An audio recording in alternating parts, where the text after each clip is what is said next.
Hey comrades, welcome to the third meeting of Liberation School's class on Volume 1 of Marx's Capital.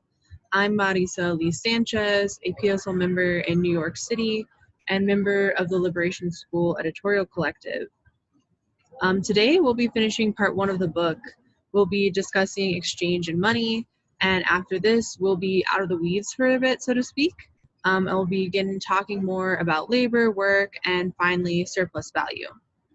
So I'll go ahead and turn it over now to Derek Ford, a PSL member in Indianapolis and editor of Liberation School. And then afterwards, I will again facilitate the question and answer. Thanks. Thanks, Marisa. Welcome back, comrades, to the third class. We'll be discussing chapters 2 and 3 on exchange and money and finishing part 1 of the book. So as I said before, chapter 2 is in many ways a transitional chapter, but there's a lot of important stuff in here. It doesn't only set the stage for chapter 3. In the beginning, Marx assumes and sets up the sort of liberal vision of the free market. How is it that exchange happens? How is it that labor power or commodities appear on the market? In order that these objects may enter into relation with each other as commodities, their guardians must place themselves in relation to one another as persons whose will resides in those objects and must behave in such a way that each does not appropriate the commodity of the other and part with their own, except by means of an act done by mutual consent. So in other words, there can't be thievery, tricks or anything. There has to be the consensual exchange of equal values. And the people have to own those values, have to have claim over them. So they must therefore mutually recognize in each other the rights of private proprietors. This juridical relation, which thus expresses itself in a contract, whether such contract be part of a developed legal system or not, is a relation between two wills and is but the reflex of the real economic relation between the two. It is this economic relation that determines the subject matter comprised in each such juridical act. So juridical is another word basically for legal. And what Marx is saying here is that it appears as if exchange is a sort of legal process that takes place between two isolated, separate individuals. He's going to show us how the latter part is not the case later on. But I think what's key here is that we think we're engaging in a legal exchange, but in reality, we are reenacting and part of an economic relation, right? And that's what the juridical act serves to set up and reinforce. So we can also see here why capital needs the state, because it needs something to be able to enforce these relations. And again, will be the economic personification of as individuals, will be the personification of the economic position that we hold in society, right? We each come to the market as owners of our commodities, and we freely consent to exchange, right? So, on the one hand, this is obviously, this is the liberal vision of free market exchange. Marx is going to, at first, take it on its own terms and show how, even if we sort of abide by these laws, there's contradictions within it and exploitation. But then there's a whole bunch of other things that this liberal vision really leaves out, right? That it remains at the level of sort of appearances and not at the level of reality and the real processes that are happening. And he introduces some contradictions, right? And the first one is that commodities must be realized as values before they're realized as use values. On the other hand, they must show that they are use values before they can be realized as values. So in order for a commodity to be a commodity, right, it has to have value, use value and exchange value. And the exchange value means that it needs to be the product of abstract labor, and the value is a socially necessary labor time. And it has to have a social use, right? And But it isn't really until somebody buys it that that use is confirmed, right? That's what actually says that this thing has a use, the act of exchange, the act of consumption. But on the other hand, but they have to show that they're use values before they can be realized as values, right? So there's an opportunity for crisis here, and it really explains why there's such a motivation to have commodities flying off the shelves, right? And there's so much energy and capital really put into promotion, advertisements, and all of that, is because there's a lag time here between the production and the consumption, in which a whole bunch of things can happen. For example, the commodity can fall out of use, in which case it doesn't have any value. It's basically a non-value. And then Marx writes about how money is a crystal formed of necessity in the course of the exchanges, whereby different products of labor are practically equated to one another, and thus by practice converted into commodities. So in other words, it is the process of exchange that propels the need for money. It's not money that's then responsible for exchange. And then the historical progress and extension of exchanges develops the contrast latent in commodities between use value and value. So we'll talk about this a little bit more, but if we remember, here we could replace value with exchange value, and say that there's a contradiction between the use value and the exchange value of the commodity. In direct barter, the contradiction isn't as heightened because there's direct exchange going on. But when money enters the picture, the contradiction is heightened because there's a separation in both time and place of exchange. And so the exchange isn't finalized in one interaction, but instead sort of proliferates into an endless chain of exchanges. And this we'll flesh this out as we continue.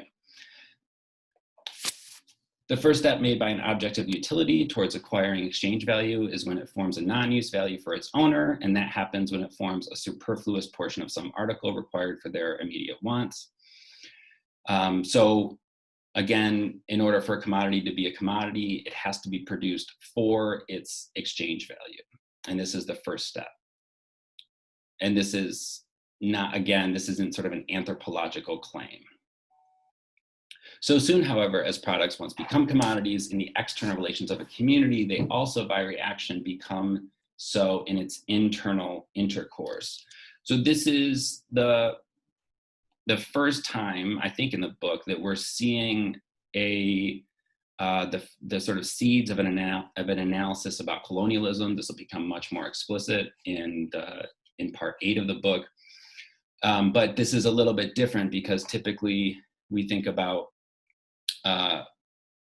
colonialism is the sort of imposition from the capitalist, the colonizing country. But here it's not quite colonialism. It's really just talking about the sort of spread of capitalism from, if a community is engaging in exchange with another community, then the commodities that are being exchanged will also become commodities inside the community. And so the capitalist relation will expand, even if it begins as a mere sort of external intercourse. Right? And this is also the first time we see money bursting local bonds.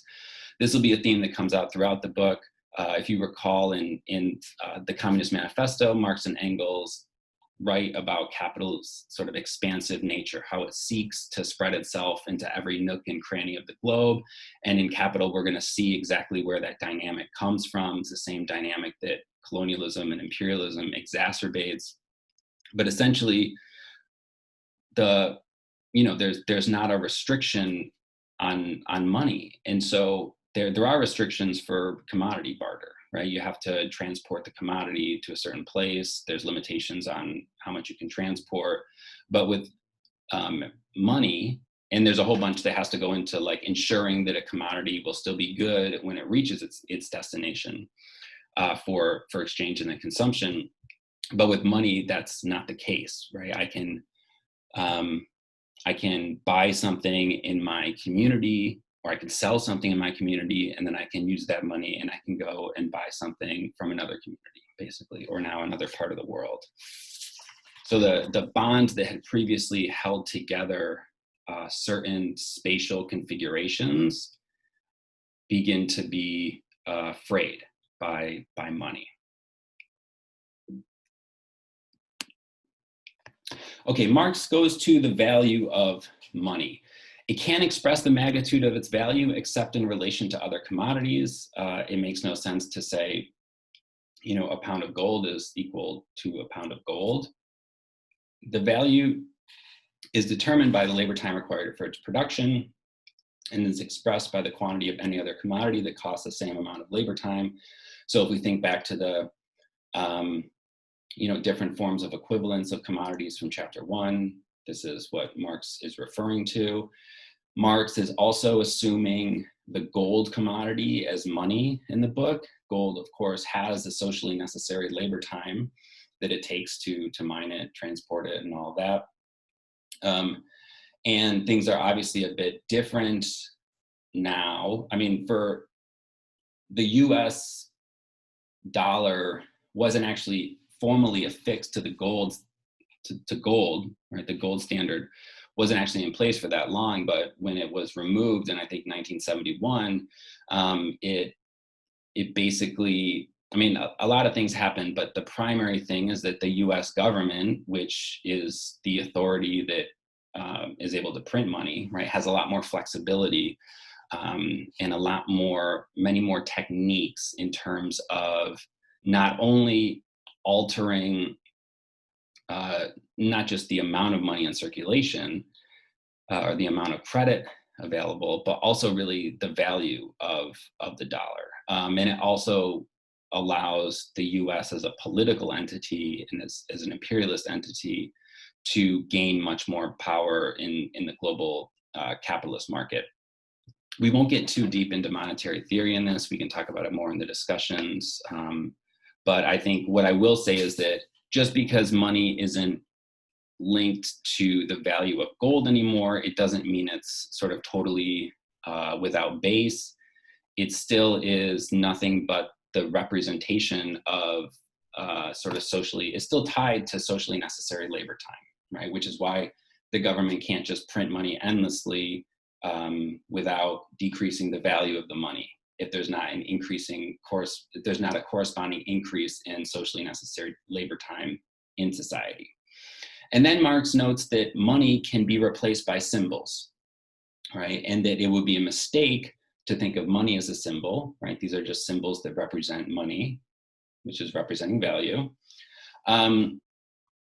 And then he says, hence the magic of money. In the form of society now under consideration, the behavior of people in the social process of production is purely atomic. Hence their relations to each other in production assume a material character independent of their control and conscious individual action. So money and exchange, on the one hand, we seem to be isolated and separate from each other. It's exchanging our own commodities, but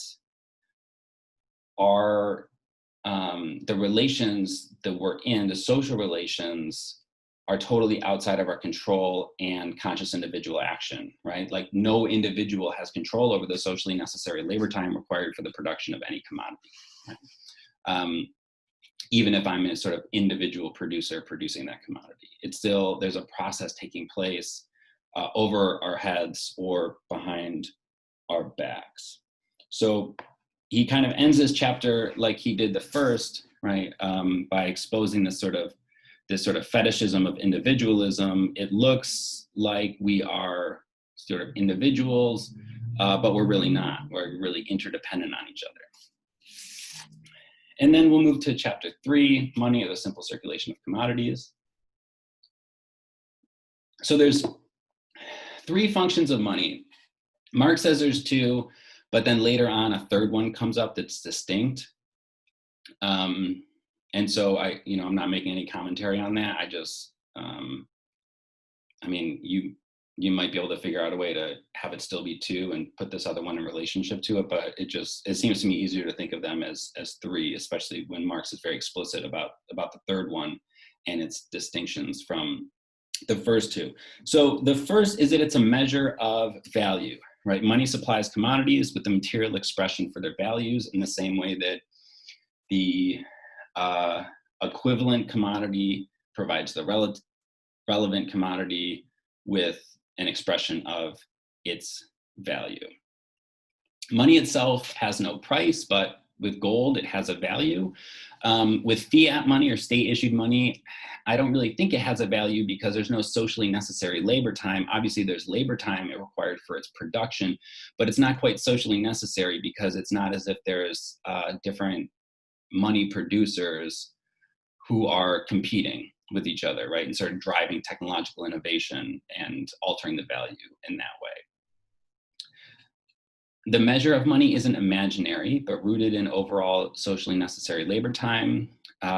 Money will mystify social relations, and then value is different than price. These are some of the key things that we're going to cover. But first, money isn't that which makes commodities exchangeable. It's because commodities are exchangeable, which is because they're products of human labor, that they can be measured by money. So exchange comes first, and then money comes from exchange to represent labor time or value. And money has no price, but credit can have a price, speculation can have a price, and all of that. Money as a measure of value is also the representation of a price, but these serve different functions, and price is different than value. Marx will generally assume that things trade at their values, which means that their prices are their values. But let's go through this. So magnitude of value expresses a relation of social production. As soon as magnitude of value is converted into price, the above necessary relation takes the shape of a more or less accidental exchange ratio. But this exchange ratio may express either the real magnitude of that commodity's value or the quantity of gold deviating from that value.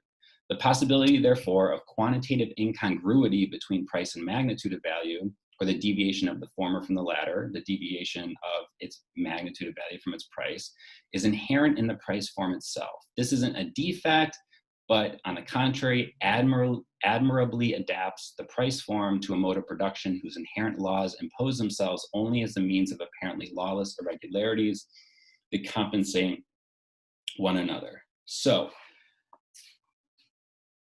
value is social, right? Socially necessary labor time, but price is individual.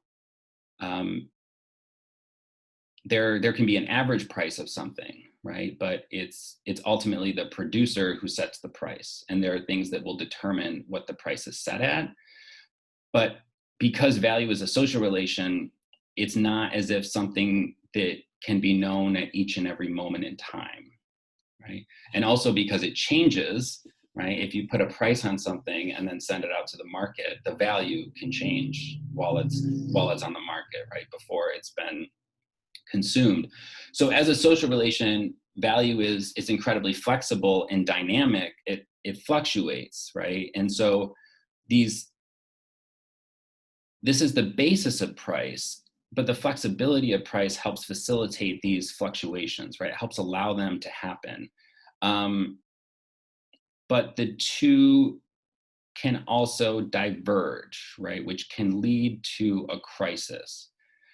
He says that speculation only increases this possibility. And so this is really what stock market bubbles are, right? Prices get really out of sync with actual values. And this is when, as he says, Marx isn't talking about the stock market, but he says that price ceases altogether to express value, right? The price of something is so inflated, and the disjuncture between the price of something and its actual value is so out of sync that there's a crisis, and ultimately the price comes crashing down, right? So when there's a bubble in the stock market, it's because the price of the stocks are so overinflated and it doesn't correspond to anything, right? And so eventually what a crash is in that instance is the sort of social realization that there's no value supporting this price. And so the price has to come down, crash down until it's sort of evened out with its value.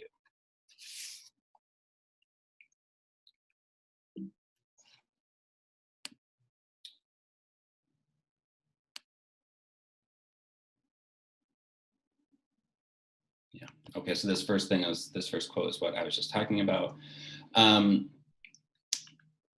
Marx also writes here that once you put a price on something, you can put a price on anything like conscience or honor. And again, this is how the money form and the domination of exchange value over use value comes to spread, right? And when money serves as a measure of value, it's employed only as imaginary or ideal money. So when money is a measure of value, it's not, it doesn't actually have to be changing hands, right? I mean, money as a measure of value is money as a price on something, right? And then he notes that if the value of gold changes, it leaves the relative value of all commodities in place, although the price may be altered. He gives the example of the California gold rush. So in other words, if there's an influx of gold in the market, if the value decreases of gold, the value of gold relative to everything else will still remain the same, but the price can be altered. That's what he's saying. And then he talks about has a little note about the commodity fetish. The name of a thing is something distinct from the qualities of that thing. I know nothing by a man by knowing that his name is Jacob. In the same way with regard to money, every trace of value relation disappears and the names pound, dollar. So in other words, money is sort of, is another abstraction away from socially necessary labor time. In the same way that the commodity fetish makes it such that the labor disappears and takes on the appearance of a thing. In, I guess, maybe this is the money fetish better put, even the sort of concreteness of the commodity loses its appearance and takes the form of an exchange of money, essentially. And we get to the second function. So we have as a measure of value, and now we have as a medium of circulation, which has a whole host of contradictions. And we're going to look more closely at the exchange of commodities through money. We saw in a former chapter that the exchange of commodities implies contradictory and mutually exclusive conditions. Money doesn't sweep these away, but develops them, right? And also allows them to sit side by side. But this unity of differences manifests itself at two opposite poles and at each pole in an opposite way. Okay, so we've talked about commodity to commodity exchange or barter, and now we're talking about commodity to money to commodity. So I have a commodity, I bring it to the market, I sell it, I get money, and then I go and I buy another commodity with it, right? But this CMC is actually a unity of two opposite movements, C to M and M to C. So for C to M, today the product satisfies a social want. Tomorrow the article may, either altogether or partially, be superseded by some other appropriate product, right? So in other words, the commodity may not be of value tomorrow, but let's say it's still socially useful. But then the production time necessary for it was decreased behind the back of the producer. The original price then no longer corresponds to the value. So this is the hypothetical price versus the real price, and price versus value, what we had talked about earlier. And what I think the important thing here is that, it's in general harder to go from a commodity to money than it is to go from money to a commodity, right? If you have money and the commodity is available, you can get it, right? But if you have a commodity and money is available, you might not be able to get that money. It might not be satisfying a want, for example. Or your price may be too high because the value that you produced it at or with has been decreased substantially. And so commodities are in love with money, but the course of true love never did run smooth, right? M and C, while different forms of the same thing, right? It's the same thing, it's value. They have antagonistic relations. Money to commodity is guaranteed, commodity to money is not, right? The other thing is that CM doesn't end any cycle. It just sort of initiates a new cycle. But money to commodity does end the cycle because I've consumed the commodity. It's no longer exchangeable. It's no longer on the market, right?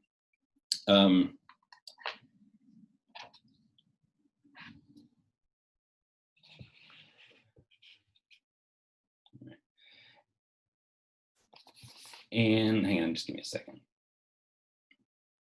Let's see what's next.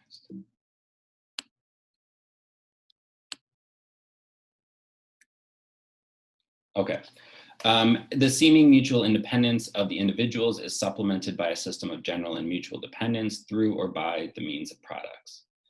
So we're no longer independent, we're actually mutually dependent on each other. And not just in the CMC, but because the first movement can inaugurate another movement, right, in which somebody else is bringing the commodity to get money to go get another commodity. It's sort of the mutual dependency. As money bursts local bonds, it also it doesn't destroy all bonds. It actually spreads out bonds over, the entire globe, everywhere capital is, right? Everywhere money is functioning for exchange. You're no longer just in a relation, you're no longer just bonded with your community, you're actually bonded with the entire world through the act. Exchange is merely the value form in circulation, social relation and process. So for CMC, right, value is everywhere. It's just value is sort of taking on different forms. Okay. And all commodities look alike under the money form. So we see here on the one hand how the exchange of commodities breaks through all local and personal bounds, inseparable from direct barter, and develops the circulation of the products of social labor. And on the other hand, how it develops a whole network of social relations, spontaneous in their growth and entirely beyond the control of the actors. You're unable to control what the seller does with the money, right? And you're unable to control the socially necessary labor time. You're unable really to control any aspect of the exchange, right? You can set your own price, but your price will be constricted if you want to actually sell the commodity by the existing values, which you don't have any control over. And of course, in order to buy a commodity, there has to be something on the market. And in order for you to sell your commodity, there has to be a demand for it. None of these things are within our individual control. Right? The process of circulation, though, unlike direct barter, doesn't become extinguished upon the use value changing places and hands, right? The money doesn't vanish on dropping out of the circuit of the metamorphosis of a given commodity. So for direct barter, you're exchanging use value for use value, and then it's done. Both commodities are outside of circulation, but with money, it's different because the money remains in circulation, right? It can be hoarded. We'll talk about that a little bit later on. Other things can happen with it, but even if it's hoarded, it can still potentially be used in the future, right? To inaugurate another cycle. So here we see for the second time, the circulation bursts through all restrictions as the time, place, and individuals imposed by direct barter. And this it affects by splitting up into the antithesis of a sale and a purchase, the direct identity that in barter does exist between the alienation of one's own and the acquisition of some other person's product. And within here, there's I'm not sure if I have it in the slides, but there's a polemic against what's called Say's law, which is basically the idea that because every purchase is a sale and every sale is a purchase, there's no possibility of crisis within capitalism. And this was, I guess, common in Marx's time. It's not really now. And Marx tells us why that is through all of this, right? All of these contradictions. There's no, I can hoard the money. There can be a radical separation in time and place between the different circuits. Things can fall out of value, which then would create a crisis, and all of this. Just because a sale and the purchase constitute an identical act doesn't mean that every single sale is always a purchase, which will bring forth another sale and another purchase, right, in some sort of equilibrium. So because of this, though, there's a kind of imbalance, right? If the interval in time between the two complementary phases, M to C and C to M, of the complete metamorphosis become too great, if the split between the sale and the purchase become too pronounced, the intimate connection between them, their oneness, asserts itself by producing a crisis. These modes therefore imply the possibility and no more than the possibility of crisis.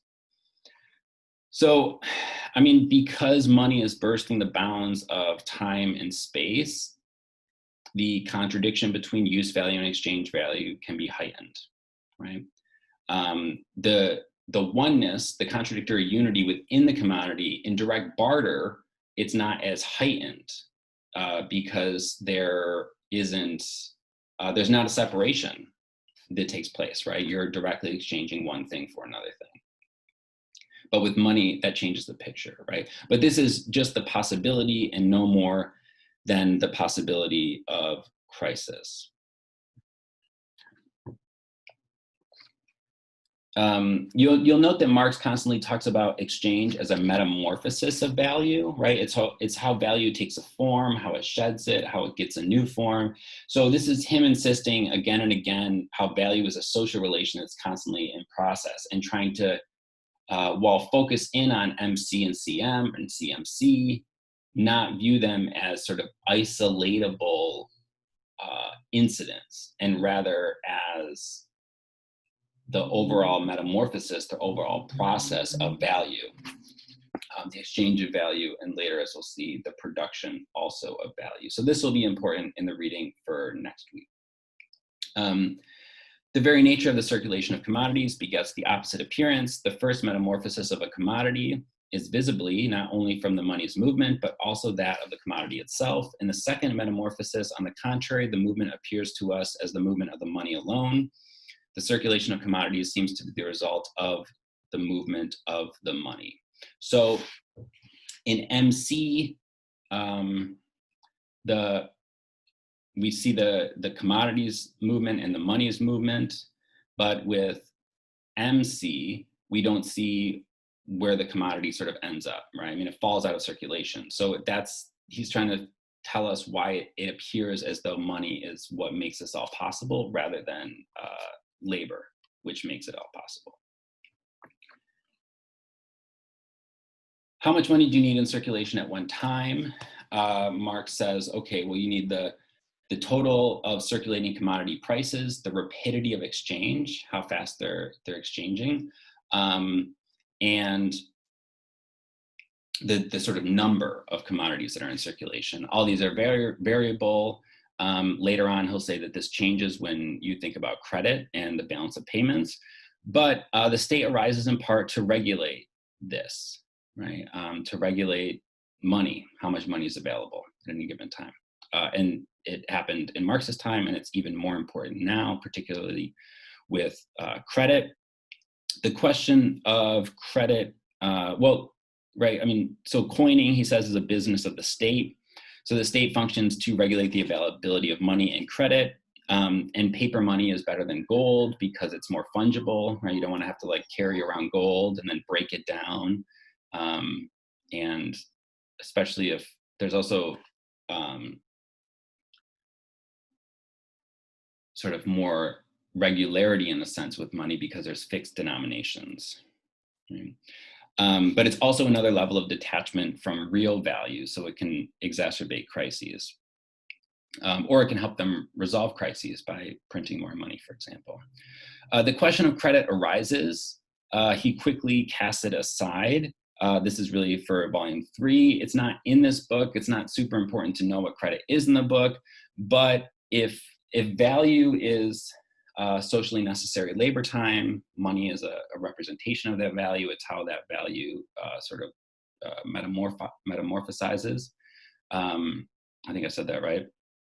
Credit is basically a claim on future value or future socially necessary labor time, right? So when you have a credit card, the credit card company is giving you money on credit, and they can therefore have a claim on your future labor time, right? The labor power that you sell. You then have to pay it back to them. Okay, and the third thing is money as a means of payment, right? So money as a measure of value, he says, is money of account. But insofar as actual payments have to be made, money doesn't serve as a circulating medium, as a mere transient agent in the interchange of products, but as the individual incarnation of social labor, as the independent form of existence of exchange value, as the universal commodity. This contradiction comes to a head in those phases of industrial and commercial crises which are known as monetary crises. Such a crisis occurs where the ever-lengthening chain of payments and an artificial system of settling them has been fully developed. Whenever there is a general and extensive disturbance of this mechanism, no matter what its cause, money becomes suddenly and immediately transformed from its merely ideal shape of money of account into hard cash. Profane commodities can no longer replace it. The use value of commodities becomes valueless, and their value vanishes in the presence of its own independent form. On the eve of the crisis, the bourgeois, with the self-sufficiency that springs from intoxicating prosperity, declares money to be a vain imagination. Commodities alone are money. But now the cry is everywhere, money alone is the commodity, right? So in other words, when it comes time to actually payment, when payments are due, a crisis can emerge between money as a measure of value and money as a means of payment, right? It's like, I don't know, if you have like a bar tab or something and all of a sudden you have to pay the bar tab, there's a contradiction, right? Money was still operating on the tab as a measure of value, right? Even if it was a symbol, right? A number on a piece of paper. That's money of account as a measure of value. But then when there's a time to actually make the payments, when it comes due, a crisis can emerge because maybe the money isn't actually there, right? And this is exacerbated obviously with credit because it's a claim on future value, right? And so much can change in between the time when credit is issued and the payment comes due. And this last part I think is important and interesting because he's talking about how the way that the system operates will inform, shape, or even determine our conception of it, right? Even the bourgeoisie's conception of it. So if you think about it, like, when the stock market's doing really well, then you got to buy stocks. Why wouldn't you buy stocks? Right? That's what money is. That's where money is. But then when the stock market comes crashing down, now it's like, you don't want stocks, you actually want money.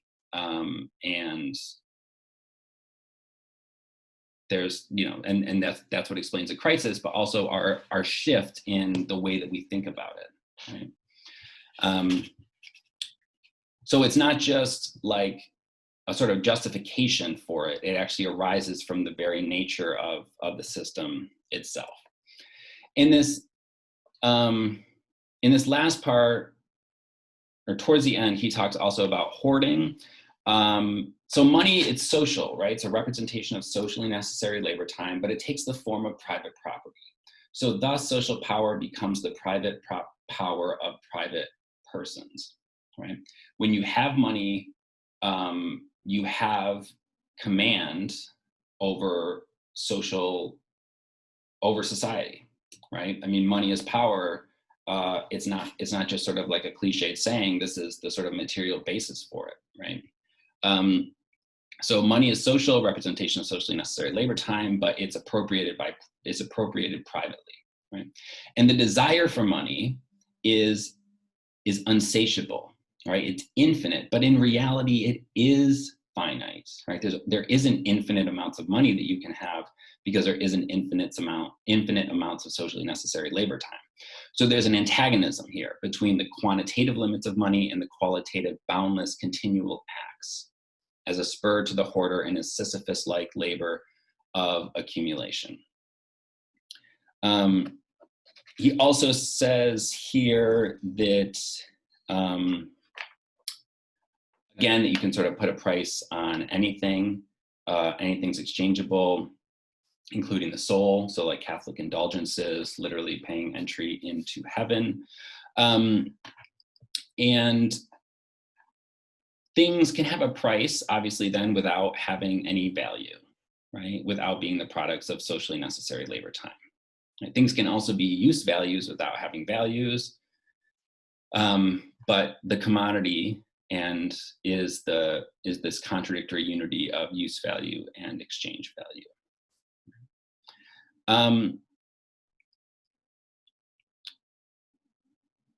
Let me see. Okay, that's it. Countries also need hoards for internal and external circulation. They're necessary, obviously, for like large-scale projects. or production processes that are irregular or seasonal. You might have to hoard money for a certain amount of time until you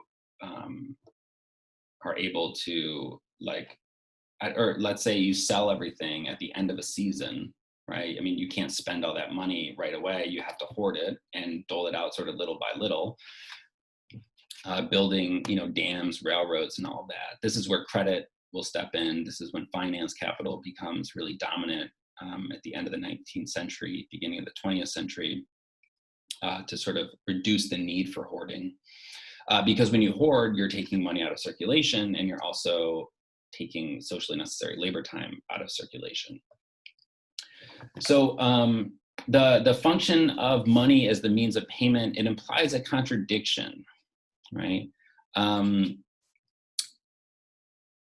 Because insofar as actual payments have to be made, money doesn't serve as a circulating medium, as mere transient agent in the interchange of products, but as the individual incarnation of social labor. So credit can solve this, right? If your bar tab comes due and you don't have the money, you can, put it on your credit card or go apply for a credit card. But it also can force a crisis and exacerbate it, right? It can just sort of prolong when the crisis actually extends. Or if the banks refuse to lend to a company or to a country, it can force a crash because the company or country has to suddenly transform money as a measure of value into money as a means of payment. And so this is one thing that sanctions do, right? It forces countries to transform money from measure of value into a means of payment, but then it's also exacerbated by being unable to access that means of payment if you're trading in US dollars. And that's another thing that delinking the dollar from the gold standard allowed the US to do in terms of increasing its stranglehold on other countries and its grip on the world capitalist economy.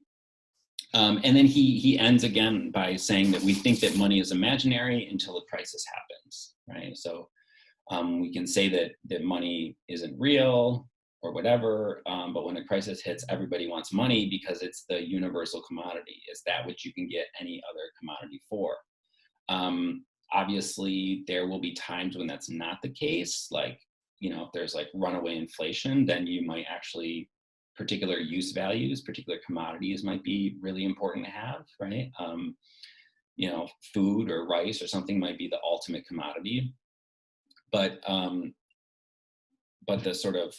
even in that case, we see how our conception of really what's valuable and what isn't valuable isn't our own, but it's shaped by or determined by the particular workings of capitalism at a certain moment. And of course, we haven't even talked about capitalism yet, right? Marx hasn't given us the definition of capital yet. That'll be coming up in the reading for next class, and we're reading chapters 4 through 9 for next class. So 5 chapters. It's more chapters than we read, but several of them are very short. I think they're a little bit easier. And again, I'll send out the reading guide to help you through it. Feel free to email me if you have any questions in the meantime. And also, we can hang out and talk more about this. There's obviously a lot that we didn't cover. There's a lot of questions about money. And feel free to email me those questions as well. So thanks so much, comrades, and I will see you next week.